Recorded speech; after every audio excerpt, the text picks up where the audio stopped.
Doing some lotion because I talk with my hands a lot and it's the winter, you feel me? What's up guys? Welcome back to my channel. It's Jen. Today I wanted to tell you about a chiropractic thing called NUCCA. It's not really chiropractic, but we'll get into it. That has really helped me a lot with my neck pain and stiffness and my headaches that are much more than a headache. And so I've been dying to tell you about it. You'll see when I get into the details of this treatment that even this treatment is so much more than just a chiropractic visit. I get this really weird dizziness that I've been wanting to tell you about for a very long time, but now I actually feel like I might have an answer for it. So yeah, it's just a lot of things that all connect to each other and it's complicated. So this video is just one video in like 5 that all relate to each other like that.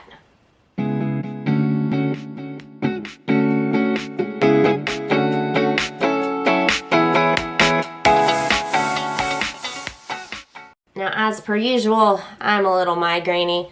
I'm on my way out of the migraine, I think. Hopefully I'm not about to get worse. I haven't gotten another alert to say that I'm getting worse, so... Oh. It is smart when making a video to look up what the thing means. I don't know what NUCCA stands for. NUCCA, N-U-C-C-A, stands for National Upper Cervical Chiropractic Association. I had no idea that it was an association. But it's exactly what that sounds like. It is upper cervical, so my doctor only pays attention to the upper part of my neck and nowhere else. When you think chiropractor, you usually think like crack, crack, crack, twisty crack, and then they like grab your neck and it's like crack, crack. But this guy has actually never popped anything on my body. At my first visit, it was a bunch of questions, examinations, and some x-rays, but the only actual bodily manipulation that happens is a tiny little press on the side of my neck. And that's it. And the consequences of what he does are profound. It has a huge impact on my symptoms, and we will get into that. But first, I want to tell you what we found on my x-rays so that you will know what the problem is that he was needing to fix.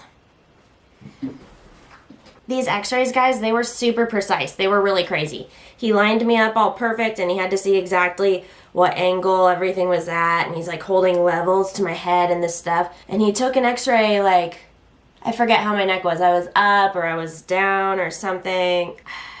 Man, I wish I remembered this better for you. But the point is, what he found was my second vertebrae down is twisted over to the right. And actually, you can feel this. We discovered this when I was a teenager. I learned about it when I was 15, I believe, and I was working as an assistant at a chiropractor's office. He pointed this out to me. But my NUCCA specialist said that about a 2 to 3 degree rotation of that vertebrae is enough to cause symptoms in most people. But mine was twisted 9 degrees. He was like, I'm not surprised that you're having symptoms. And what are the symptoms? Hold on to your seatbelts, friends. The symptoms are typically the symptoms of high cranial pressure. Don't quote me on this. As always, I'm not a doctor. I'm just a patient. I'm trying to get all of my ducks in a row so that I can figure out what's wrong in my own body. Like, that's all this is. But he said, before he even knew that I had high cranial pressure, he said that the rotation I had would potentially block the flow of CSF out of the right side of the brain and block the flow of blood up through the left side of the neck up into my brain. Did I say it wrong on that side? You get it. Blocking the flow of CSF out would give you high cranial pressure, which I've been diagnosed with. And this, well, you know how bad it is to not have brain oxygen. You know. So that was shocking because it matched up with my symptoms. So then he gets to adjusting me. Oh wait, one more thing. It's also tilted that way a little bit. I don't remember the number though. Okay, so then he gets to adjusting me. When he adjusts me, he says, okay, just lay down on your left side. I lay down. And my head's up on like the kind of stiff pillow thing. And he has me bring my lower jaw forward, like that, so that my jawbone gets out of his way. And he uses the little bone at the heel of his wrist to push like that. Dink, dink, dink. That's it. And the amount of pushing, like, literally, I would feel comfortable doing it to a newborn's, pick something sensitive, sternum. I would do it to a newborn's neck. It's almost no pressure at all. So he starts doing it, and I'm like, this is my very first appointment. I'm like, what is this guy doing? Like, is there a point to this? Is there a point to this? Like, my neck is so stiff and so messed up. There's no way this little is gonna do something. You know, my brain. I'm always trying new things, even if I don't think it's gonna work. But you never know what you're gonna run into if you do that. Hold on, now I'm dripping. Dun, dun, dun. It's just allergies. I wonder if the dripping is from the pushing or from going like that. Probably from that. Awkward. Man, I don't even know what side I was on. Oh yeah, I was saying, okay, so he's pushing on it and I didn't think it was gonna do anything. And then suddenly I start getting crazy vertigo on my right side. Just half of my brain was suddenly on a boat and I was like, what is going on? Actually, not even on a boat. It suddenly drank too much and it like went to lay down to go to bed and it was doing the Jack Sparrow in bed. Ah! Maybe you guys didn't see that GIF. Anyway, my head was spinning. And so then he's like, okay, sit up so I can check your angles again. We'll get to that in a sec. So I was like, sir, I am not moving till this stops. Oh my gosh. But guys, it was vertigo in the best way. It was vertigo in the same way as when I let my vertigo out. Have I told you about that yet on YouTube? When I'm feeling sick, I'm really symptomatic, I often tell my husband, I'm gonna go take 5 minutes to let my vertigo out. And this is before I knew anything about cranial pressure or anything. This is just the early days, the migraine gen days. Letting my vertigo out was when I laid down on a pillow, flat on my back, or sometimes on my side, and I had to position myself just right, and I had to be nice and elongated, like a really gentle stretch, really quiet so I could focus, and if I got really relaxed, I would get this spin, and it felt really productive, and I didn't like it in the moment, but it would set me up for a better afternoon. And so now when I go to this Nuka guy, he lets out my vertigo. I don't know how to wrap up this thought because that's such a weird thing to say, but that is what I call it.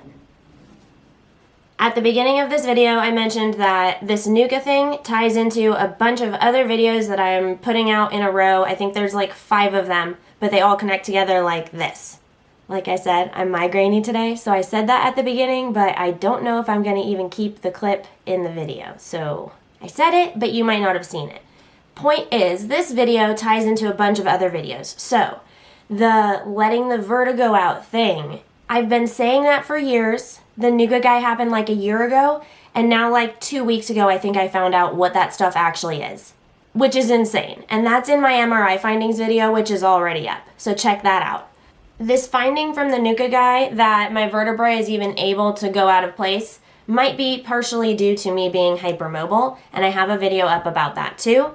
We suspect that I have some kind of hereditary disorder of connective tissue, but at the very least, I do have generalized joint hypermobility, and so I did the Beighton score, I believe that was called, the Beighton test for joint hypermobility video, and that, of course, ties into this as well because that made me susceptible to something like this.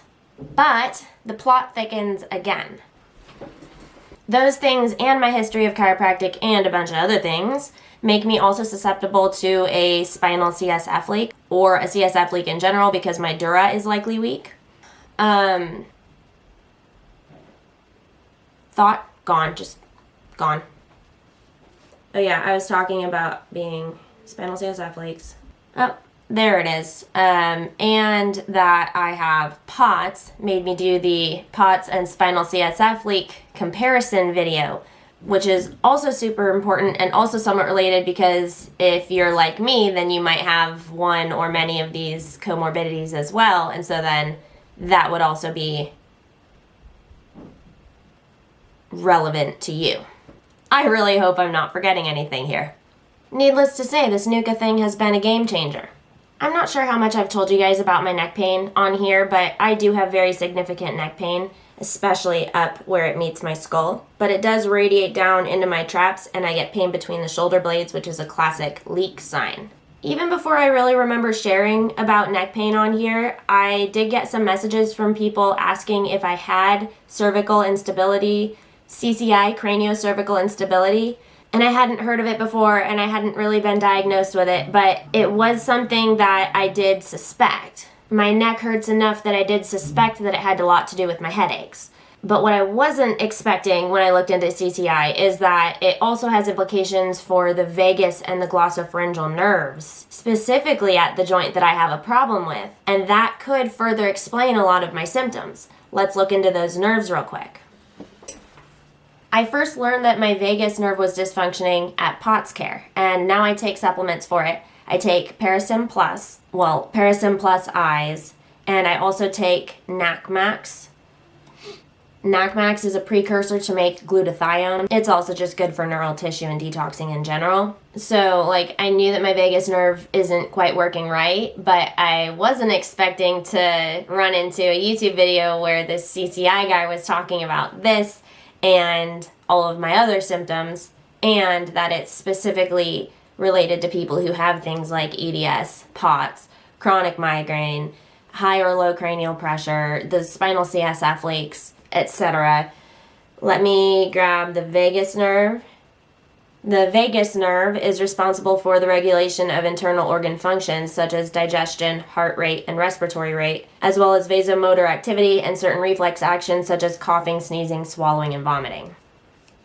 The other nerve is called the glossopharyngeal nerve. Let me look it up. It provides motor, parasympathetic, and sensory information to your mouth and throat, and especially to the back third of your mouth and throat. Now get this, way back at our old house, this is pre-POTS. We're back to 2019, 2018. There were some nights that I couldn't sleep because I felt like my throat was closing in on itself. It was this really odd, numb and full feeling. And what if that was this? What if that was just my neck being all kink, and then my glossopharyngeal nerve was well, your mouth doesn't get to feel anymore. And maybe since I couldn't feel the air going in and out of my throat, maybe that's why I thought that I was suffocating. This illness has been a wild ride. I wish I could recommend you guys all to my guy or give you names of people who I would recommend, but I obviously can't do that. I really freaking wish I could. But I really wanted to get this video out so that you can maybe recognize this stuff in yourself, and that way you can find who you do need to talk to. I always feel bad at the end of these to be here's an information dump, but I can't really give you anything practical to do with it. I hope that you know what to do with the information once you have it. And the comment section is always open for your stories and advice, anything you want me to see, obviously, but also anything you think is important for other people to see. Sharing our stories is super important. It's the only way anyone is getting better. Trust me. I have one more video in this pentafecta. I have one more video in this pentafecta, and that is about myofascial release therapy.